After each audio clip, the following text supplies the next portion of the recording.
Welcome, my fellow seekers of the unknown, to a place where shadows whisper secrets and darkness conceals the things that go bump in the night. Tonight we journey into the heart of rural isolation, to those desolate patches of land where time seems to stand still, abandoned farms. So, dim the lights, turn up the volume, and lock your doors, because tonight we're venturing into the unsettling world of deserted farms. Our first tale takes us down a winding country road, swallowed by overgrown weeds and forgotten by time, leading to a dilapidated farmhouse. It's here we meet John, a young photographer with a penchant for capturing the beauty of forgotten places.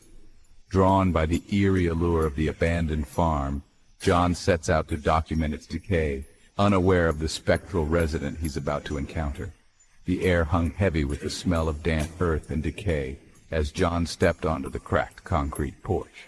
The once vibrant paint peeled from the walls like scabs, revealing the rotting wood beneath. The windows, long since boarded up, stared back at him like empty sockets.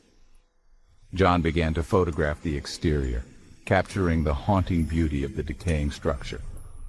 He moved to the side of the house, his camera clicking, documenting the relentless grip of nature reclaiming its own.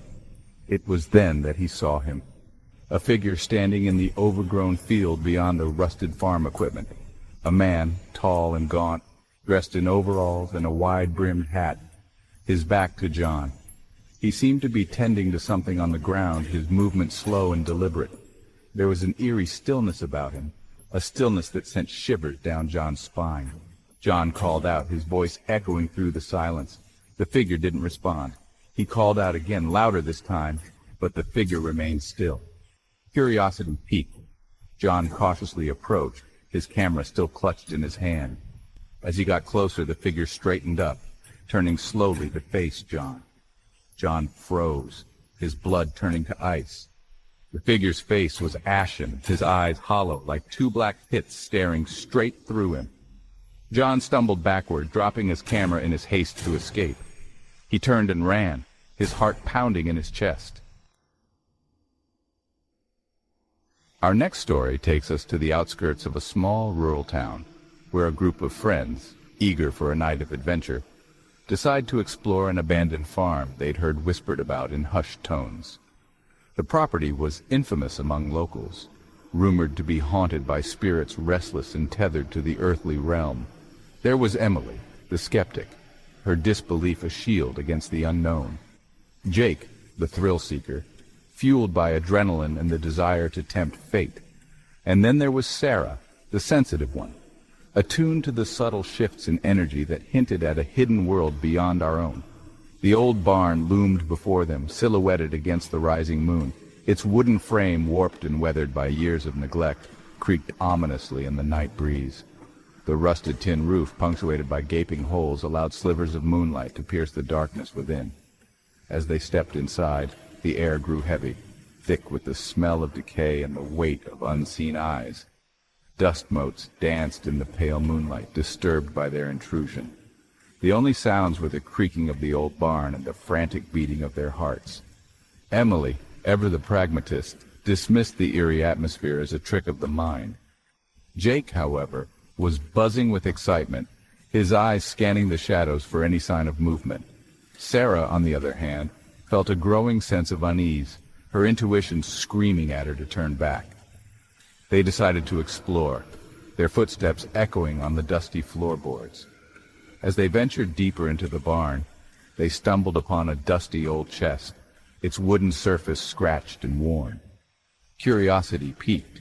They gathered around it, their breath catching in their throats. Jake, unable to contain his excitement, reached out and lifted the heavy lid. The musty smell of old wood and something else, something unidentifiable and vaguely unsettling, wafted out of the chest.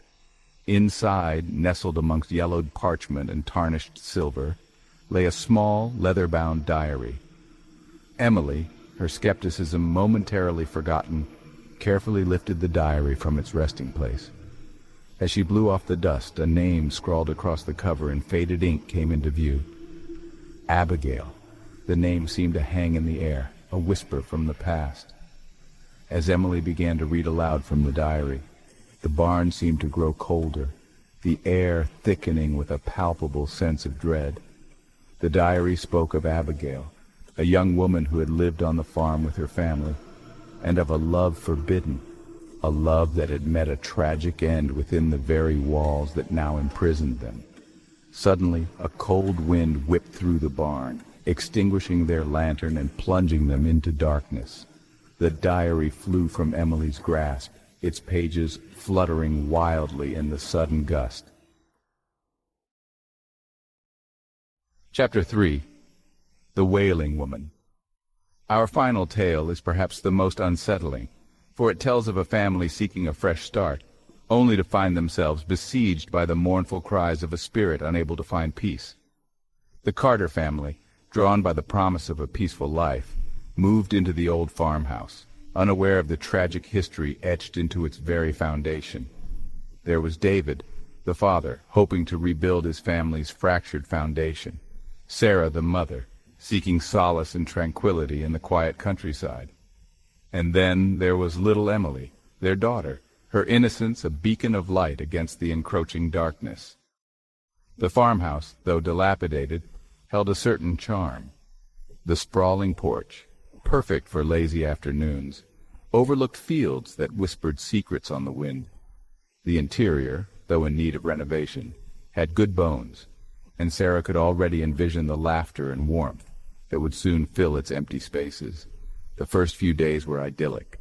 David busied himself with repairs, his hammering a steady rhythm against the backdrop of chirping birds and rustling leaves. Sarah unpacked boxes, her humming a melody of hope and new beginnings. And Emily, captivated by the vastness of her new playground, chased butterflies and explored the hidden nooks of the property. But as the sun began its descent each evening, casting long shadows across the land, a palpable shift occurred. The air grew heavy, the silence broken only by the mournful chirping of crickets and the distant hooting of owls. It was as if the darkness itself held its breath, waiting for something. It began subtly at first.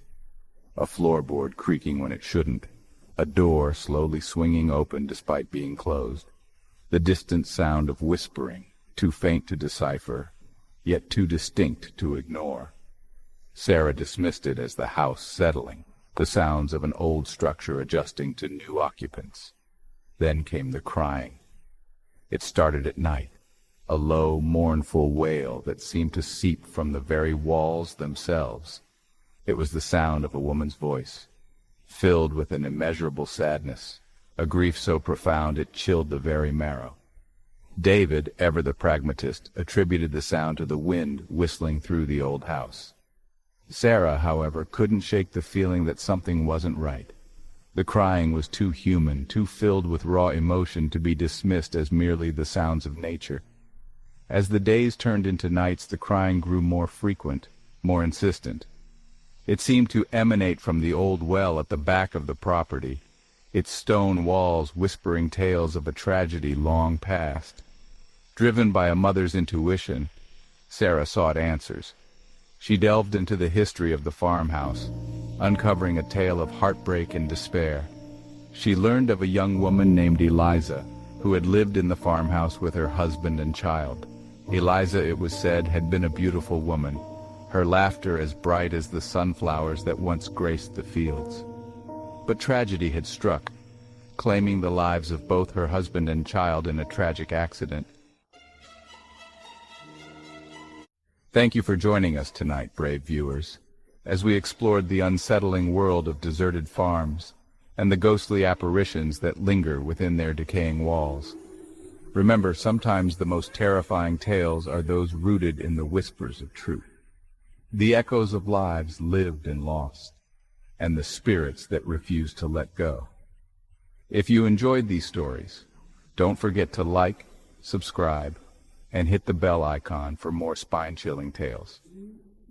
Let us know in the comments below which story chilled you to the bone the most, or perhaps you have your own encounter with the paranormal to share. Until next time, my fellow night owls, sleep tight and remember the darkness is always. Stay safe and stay scared.